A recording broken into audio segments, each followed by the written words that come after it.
Yana bir eslatma, agarda ushbu o'yindagi birinchi gol muallifini va uchrashuvdagi to'g'ri hisobni topsangiz, men sizga 200 ming so'm pul mukofotini o'tkazib beraman.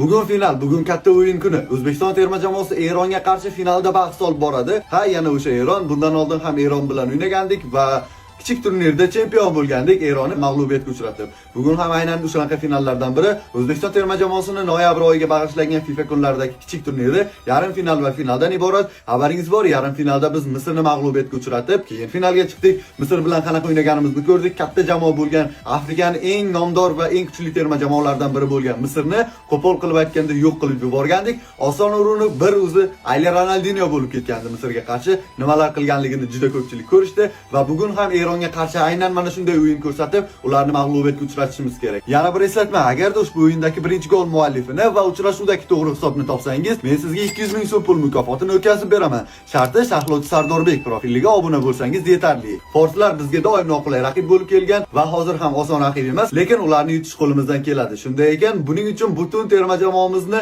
qo'llab-quvvatlashimiz kerak, birlashishimiz kerak. Uchrashuv qayerda bo'ladi degan insonlarga javobim, uchrashuv profilimda joylashgan Telegram kanalida jonli efirda o'zbekcha sharhda va qochishlarsiz ajoyib formatda ko'rsatiladi. Men bilan video o'lagan futbol olami kanaliga ham obuna bo'lib qo'ying. U yerda eng yaxshi xabarlar va futbol insaytlar berib boriladi. Ha, aytgancha, bugun nafaqat futbol bayrami, balki bayrog'imiz qabul qilingan kun. Shunday ekan, g'alaba qozonishimiz shart.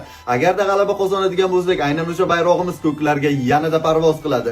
Shunday ekan, O'zbekiston terma jamoasini birga qo'llab-quvvatlaymiz.